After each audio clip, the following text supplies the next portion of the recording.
হঠাৎ ওজন বাড়ছে বা কমে যাচ্ছে, ভাবছেন থাইরয়েডের সমস্যা হয়েছে, বা পাড়ার লোক, পাড়ার কাকিমা বা আশেপাশের কেউ আপনাকে বলল, এই তোর থাইরয়েড হয়নি তো, তোমার থাইরয়েডের সমস্যা নেই তো, হঠাৎ এরকম কেন রোগা হয়ে যাচ্ছ বা মোটা হয়ে যাচ্ছ। তো সত্যিই কি আপনার থাইরয়েড হয়েছে? আসুন না আজকে জানা যাক এই থাইরয়েড গ্ল্যান্ড সম্পর্কে বা থাইরয়েড হরমোন সম্পর্কে। নমস্কার, আমি ডক্টর চিন্ময়েন্দ্রনাথ। আজকে আমি আপনাদেরকে থাইরয়েড হরমোন বা থাইরয়েড গ্ল্যান্ড সম্পর্কে কিছুটা আইডিয়া দেব এবং আপনারাও বুঝতে পারবেন এই কী ধরনের সিমটম থাকলে বা কী ধরনের সমস্যা হলে আপনি এই থাইরয়েডের টেস্ট করাবেন বা ডাক্তারবাবুর পরামর্শ নেবেন। তো প্রথমত জানতে হবে এই থাইরয়েড গ্ল্যান্ডটা কী বা কোথায় থাকে। এই থাইরয়েড গ্ল্যান্ডটা কিন্তু আমাদের প্রত্যেকের শরীরেই রয়েছে। যে সুস্থ তার মধ্যেও রয়েছে, যে থাইরয়েডের ওষুধ খায় তার মধ্যেও রয়েছে। তাহলে এই থাইরয়েড গ্ল্যান্ডটা থাকে কোথায়? এই থাইরয়েড গ্ল্যান্ডটা থাকে আমাদের এই গলায়। যখনই আমরা কোনো কিছু গিলি বা ঢোক গিলি তখন কিন্তু এই থাইরয়েড গ্ল্যান্ডটা আমাদের আপ ডাউন করে। তো বুঝলাম থাইরয়েড গ্ল্যান্ড গলায় রয়েছে। এবার পার্টিকুলারলি এর কাজ কী? এর কাজ হচ্ছে থাইরয়েড হরমোনটাকে রিলিজ করা বা থাইরয়েড হরমোনটাকে বডির মধ্যে ছেড়ে দেওয়া। থাইরয়েড হরমোন আমাদের বডির খুব ইম্পর্ট্যান্ট একটা হরমোন। এর দ্বারা কিন্তু আমাদের মুড, আমাদের মেন্টালিটি, আমাদের কাজের ইচ্ছে, আমাদের হার্টের কন্ট্রাক্টিলিটি, হার্টের রিদম, এছাড়াও অন্যান্য অনেক ইম্পর্ট্যান্ট প্যারামিটার বা ইম্পর্ট্যান্ট জিনিস কিন্তু মেনটেন হয়। তো এই থাইরয়েডের হরমোন কোথা থেকে রেগুলেট হয়?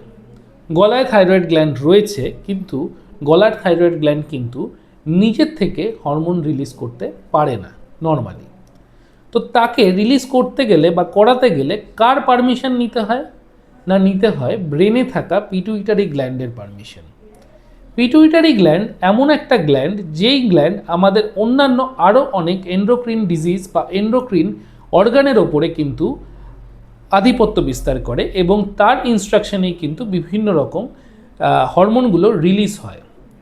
তো পিটুইটারি গ্ল্যান্ড থেকে থাইরয়েড স্টিমুলেটিং হরমোন বা টিএসএইচ হরমোন কিন্তু রিলিজ হয় এবং সেই হরমোনটা এসে কিন্তু থাইরয়েড গ্ল্যান্ডকে হুইপ করে বা থাইরয়েড গ্ল্যান্ডকে সিগন্যাল দেয় যে হরমোন কতটা, কখন, কিভাবে রিলিজ করতে হবে। তারপরে কিন্তু থাইরয়েড হরমোন রিলিজ হয়, যে আমরা লিভোথাইরক্সিন হরমোন বা FT4 বা T3T4 যে হরমোনগুলো আমরা চেক করি ব্লাডে, সেই হরমোনগুলোই কিন্তু থাইরয়েড গ্ল্যান্ড থেকে বেরোয়। এইবার ডিজিজটা দু জায়গায় হতে পারে।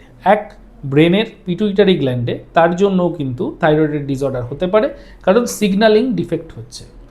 দুই, হতে পারে আপনার গ্ল্যান্ডের সমস্যা, মানে ওই রিসেপ্টর ঠিকঠাকভাবে আসছে কিন্তু আপনার গ্ল্যান্ড ঠিকঠাক করে হরমোন রিলিজ করছে না বা বেশি রিলিজ করছে।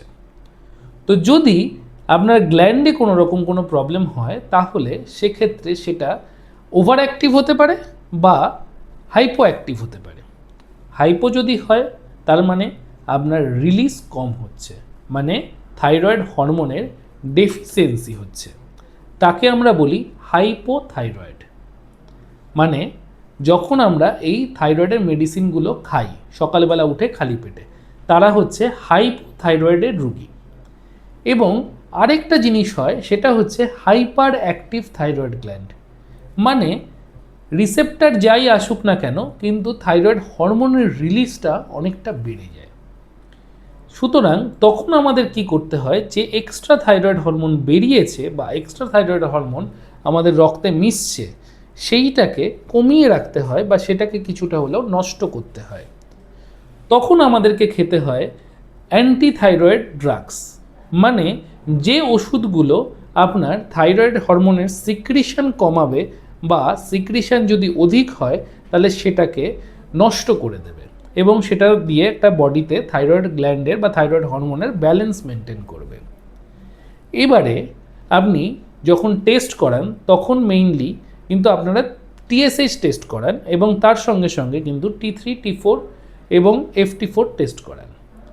টিএসএইচ এর মাধ্যমে কিন্তু আপনারা ওই পিটুইটারি গ্ল্যান্ডের হরমোনটাকে বুঝতে চেষ্টা করেন যে ওখান থেকে ঠিকঠাক সিগন্যালিং আসছে কিনা। এবং T3 T4 থেকে বোঝার চেষ্টা করেন যে গ্ল্যান্ড থেকে হরমোন ঠিকঠাক বেরোচ্ছে কিনা। এবারে দুটো কম্বাইন্ড করে ডাক্তারবাবু ডিসিশন নেন যে আপনার গ্ল্যান্ড হাইপো অ্যাক্টিভ না হাইপার অ্যাক্টিভ।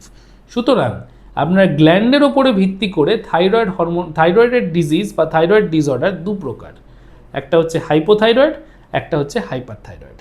এছাড়া যদি ব্রেনে সমস্যা হয়, that is secondary thyroid disorder, মানে গ্ল্যান্ড ঠিক আছে, অন্য কোনো প্রবলেমের জন্য বা ব্রেনের প্রবলেমের জন্য বা পিটুইটারি গ্ল্যান্ডের প্রবলেমের জন্য আপনার থাইরয়েড ডিজিজ হচ্ছে। সুতরাং 3 রকমভাবে থাইরয়েড ডিসঅর্ডার হতে পারে এবং 3 রকম ডিজিজেরই কিন্তু চিকিৎসা 3 রকম। তাই আপনার যদি থাইরয়েডের ডিসঅর্ডার থাকে তাহলে সেটা কী রকম আছে, কিভাবে আছে, কোথায় আছে, কতটা মাত্রায় আছে, সেটা জানার জন্য ডাক্তারবাবুর পরামর্শ নেওয়াটা খুবই জরুরি। এইবার আমি আসছি, যদি আপনার থাইরয়েড ডিসঅর্ডার ধরা পড়ে বা থাইরয়েড ডিসঅর্ডার যদি আপনি আনট্রিটেড অবস্থায় রাখেন তাহলে কি হতে পারে। দেখুন, প্রথমেই আমি বললাম থাইরয়েড হরমোনগুলো কিন্তু অনেকগুলো প্যারামিটার বা অনেকগুলো জায়গায় কাজ করে। যদি আপনি থাইরয়েড হরমোনটাকে ঠিকঠাকভাবে রেগুলেট না রাখতে পারেন বা আপনি যদি থাইরয়েড ডিসঅর্ডারে ভোগেন তাহলে কিন্তু মাল্টিফ্যাক্টরিয়াল ডিজিজ হবে বা অনেকগুলো অর্গানে একসাথে অনেক রকম সিমটম আসতে শুরু করবে। কি হতে পারে সিমটমগুলো?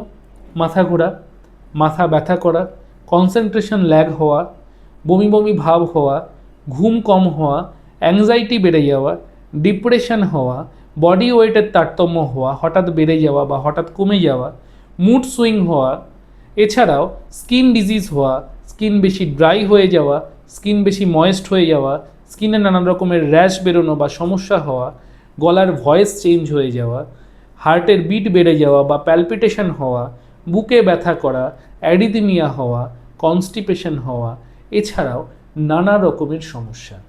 সুতরাং এই ধরনের যদি সমস্যা আসে বা আপনার মনে হয় যে আপনার বডিতে কোথাও কোনো সমস্যা হচ্ছে তাহলে ডাক্তারবাবুর পরামর্শ নিন।